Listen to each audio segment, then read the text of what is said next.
Hello everybody, welcome to a new video. This is DC Universe Online. This is Water Tips. I just want to mention too that the last video I did was with a healer DPS or slash healer loadout, and I have my Shazam character, my inspired Shazam character. This is my Richard Grayson or Nightwing slash Robin slash whatever character. Anyway, yeah, I used to have a Water Tips actual Water Tips character that I had, but I unfortunately wanted to make more characters, so I had to get rid of him. I do apologize for anybody who did like that character. I can always possibly make him again, but like I said, for the most part, I'm just using all my other characters now. So you're going to constantly see different characters, maybe some of the same ones. Anyway, what this particular video is about, I want to give some advice and some explaining on one of the raids that people have been playing lately in the game. This is actually Titan Island where I'm at right now. Just kind of decided to show it up here. But one of the things I wanted to discuss was basically how the mechanics of one of the particular raids. I'm probably going to do one on the other one too, which is the Reborn raid, regular. But the raid that I'm going to be discussing today is the Machine raid, regular. Now, the reason why I'm talking about this is because the raid's been out for like a little over a month now, I want to say, a month and a half. And there is going to be another DLC coming out pretty soon or later. There were rumors. I'm pretty sure it's probably for sure though. I'm just saying for rumors now because I don't want to say anything without it being finalized. But of course they said that there's going to be a new DLC of Atlantis for the Aquaman open world mission coming out in November. I don't know about the dates or anything, but that's what's going to happen. Now this particular video that I'm doing is actually going to be, of course, about the raid of the machine. Now when you go into the machine, as you know, there's a hive master that you have to fight. It's one of those shorter type of raids where you don't go through a whole level type mission and then fight the 3 bosses. You're basically just in one big room, and while you're in there, the hive master has all the Teen Titan members tied up to this huge machine, and he's sucking all their powers and absorbs their powers and uses it against the Teen Titans. And you're fighting alongside Robin and of course me, Nightwing, in that one against the hive master, who uses all the powers of the Teen Titans League against everybody in their group. Now this particular raid has been out for a while. I'm not this is only like an explanation or advice only for the raid to tell how it starts. Usually I would do a full out raid actual video on it, but I decided to just talk it over because there's not really too much mechanics involved with this particular raid. For the other one, I may go ahead and do an extra full video for the Reborn one because it's a lot longer. For this one, I'm just going to talk about it, discuss it. There's really not that much involved. All you do is go into the mission. The hive master starts talking, and then you go in there and attempt to fight him head on, and he starts using all his abilities against you. Now to start out with this particular raid, of course, it requires 8 players altogether.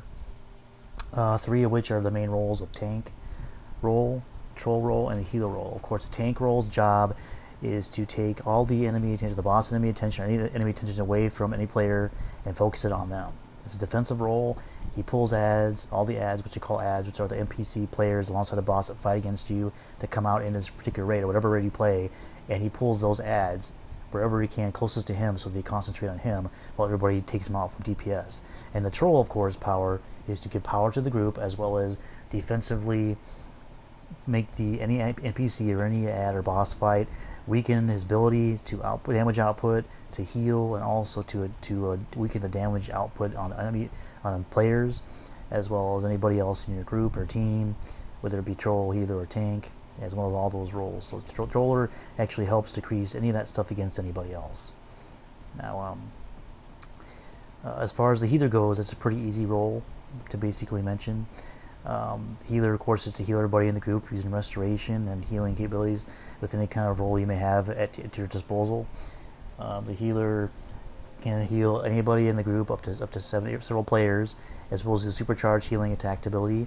And it's one of the more important roles besides tanking and trolling, because once the main roles are of the players out and it's expired, then of course that person can't help support the group, which means the whole raid could fail.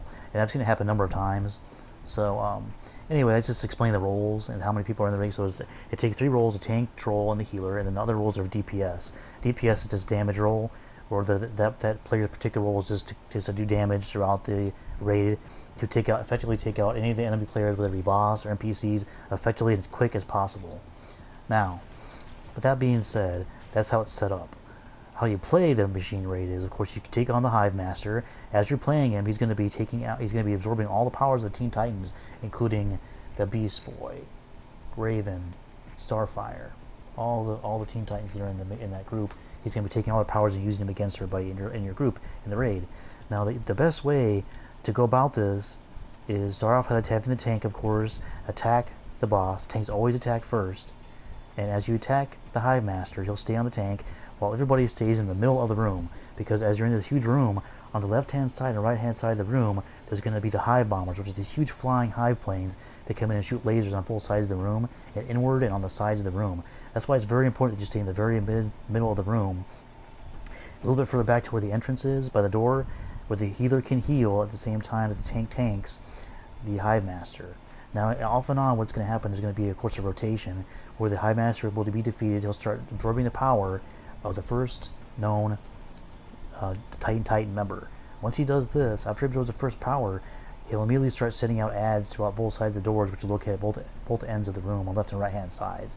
Once that happens, the tank has to pull all the ads to the middle of the room and attempt to keep them away from anybody, all the players, while they heal and they troll and they also do DPS all the ads if they're gone. Once the ads are gone, the Hive Master will turn around and he'll start fighting head on with whoever's power he absorbed.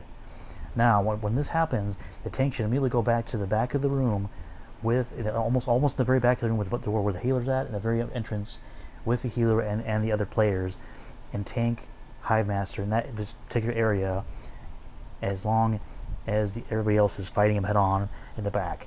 Now, while this is happening, of course, at any time the tank is tanking the boss, none of the DPS or any roles should be on top of the boss. They should stay at a distance, at a far distance reach, where they can attack him at a distance. Like, say I'm attacking right here, and let's say he's the other side of that ledge I'm standing on, across from me, cat a corner. I want to keep flinging my attacks from a distance, like this, while he's over there.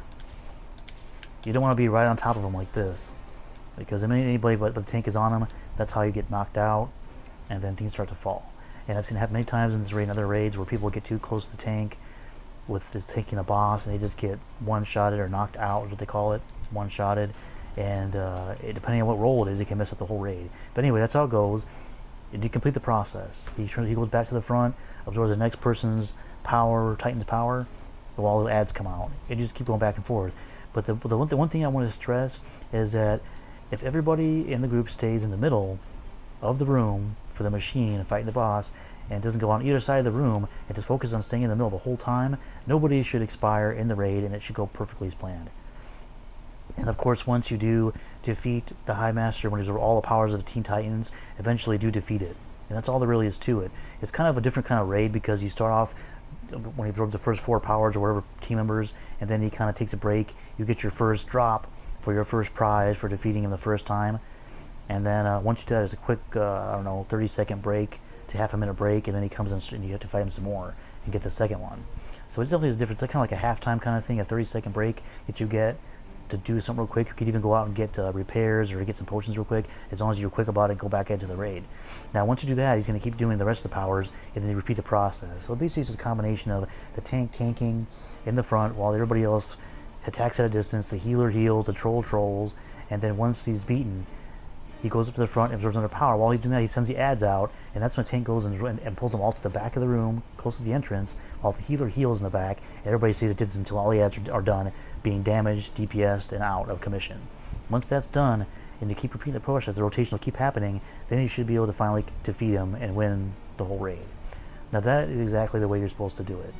Now, the reason why I'm mentioning this too is because I've played this raid many times lately, and I've noticed where people have tried it and they've had a little bit of difficulty doing it that way, and I'm not sure why. I mean, the mechanics are there. The raid has been out for a while, yet I'm not saying that you should know everything there is to know like I do about it. I've been playing the game for a while, so I kind of know about certain things. But if you do follow this mechanics I just explained to you to the T, 100%, you're never going to have a single problem with that raid, of the machine raid. And like I said, if it's done perfectly, nobody should be dying in it at all. This is for the actual regular version. Now, I haven't really tried the other version that much. I'm not sure how much harder it is, but I'm sure the same mechanics apply. It's just probably a lot harder now. But with that being said, that is the mechanics of the machine raid. Now, if you weren't able to hear me clearly in this video, or you still didn't understand how to do it, please subscribe, like, and subscribe to this video. It just came out today, and it's fairly new. And I just made this video to help out people that are having trouble with the machine raid, and I've seen it happen a lot, and the mechanics have just haven't been going 100%, and that's all it really takes for the raid to fail. Now, keep in mind that this is the second raid, a machine raid. I'm going to try and make it one for the Reborn, but that particular raid is actually, I haven't seen them have much of a problem with it, except for maybe the last boss, the Terra fight, where you fire in the room and you have to plug the volcanoes. That particular part also can be troubling, but not as much as the machine raid. I've seen more trouble on the machine raid. So basically that's all there is to it. Like I said, if you need more explaining, if you would like to see a full-on raid of the actual machine raid, I can try and make a video of it. But like I said, I tried to make everything at really 100% to people's liking. So if I do make a full-on raid of the machine raid, I do want to make it so that people will see me complete it, and the mechanics will be shown the way that it's supposed to be shown. So I probably would get a bunch of friends in to know how to do the raid, and we would just make the video. But in the meantime, hope you enjoyed this video. Like I said, if you have any other questions, please let me know. Like I said, this is Water Tips. I'm Dcuo. Like the video. If you have any questions, if you think there's a better way, how to beat the raid, let me know. Maybe there's something I missed. But that, in all is the way you do it. Thank you for watching. Have a good day. And like I said, always keep watching and play Dcuo. Thank you and have a good day. Bye-bye.